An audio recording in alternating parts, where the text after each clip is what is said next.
નમસ્કાર ખેડૂત મિત્રો, હું રિયલિશ એગ્રીટેક પ્રાઇવેટ લિમિટેડ માંથી વાત કરવામાં આનંદ એ છે કે આજે ગાયકવાડ રાજાજી જીતેન્દ્રસિંહ મહારાજ જે સયાજીરાવના વંશ આજે મારા ત્યાં મારી કંપનીમાં વિઝિટ કરવા આવેલા છે. નમસ્કાર જી સર. તો આ સરે એગ્રીકલ્ચર ઇક્વિપમેન્ટમાં એમની ખેતીમાં નવી ટેકનોલોજીથી કામ કઈ રીતની કરવું એ સમજવા આવેલા છો. જીતેન્દ્રસિંહ, તમે આવા બદલ ધન્યવાદ. સર, તમે મારી કંપનીમાં આવ્યા પછી, તમે મળ્યા પછી તમને શું લાગ્યું? મારી કંપની વિશે શું કહેવા માંગો છો? મારો પરિચય હું આપું છું. મહારાજા સયાજીરાવ ગાયકવાડ જે હતા, એમના વડીલ બંધુ સેનાપતિ હિંમત બહાદુર આનંદરાવ કાશીરાવ ગાયકવાડ આ એમના જમાનાની અંદર બહુ મોટા ખેડૂત હતા. જાતે તે સૈનિક પણ હતા અને જાતે બહુ મોટા બાગાયત ખેડૂત હતા, એ બાગાયતદાર હતા. એમનો હું પ્રપૌત્ર થઉં છું. મેઇન વસ્તુ એવી છે કે આજે હાલની પરિસ્થિતિ જે માર્કેટમાં છે કે લેબરની અછત અને ક્વોલિટી ઓફ લેબર જે છે એનાની અંદર ઉણપ જે આવેલી છે એ ભરી કાઢવા માટે યંત્ર સામગ્રી,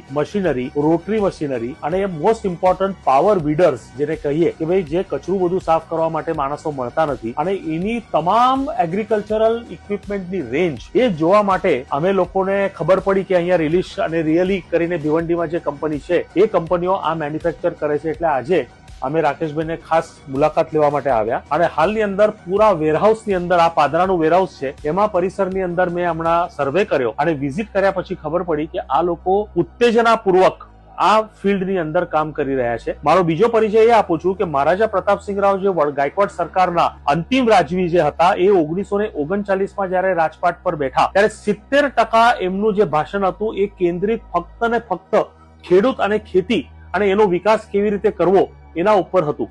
આજે લગભગ 85-86 વર્ષ પછી મને એમને જયારે તે વાત તે વખત જમાનામાં કરી હતી એનું મને રૂપાંતર પ્રત્યુત્તર તરીકે હમણાં રિયલિશ કંપનીના વેરહાઉસ છે એની અંદર જોવા મળેલું છે. મેં હમણાં બધા પ્રોડક્ટ્સનો સર્વૈયું કરીને સ્ટડી પણ કર્યો છે અને મને આનંદ અને ખુશી એ થાય છે કે રાકેશભાઈને અહીંથી બહાર નીકળવાની પહેલા 473D નામનું પાવર વીડર છે એ ડીઝલ મોડલનું હું ઓર્ડર કન્ફર્મ કરીને જઈ રહ્યો છું. આવી સરસ વેરહાઉસ મજાનો અને આ ટાઈપની સરસ પ્રોડક્ટ રેન્જ ક્યાં ઘડી મેં આમ એક છત્રની નીચે જોયેલી નથી. ધન્યવાદ સર.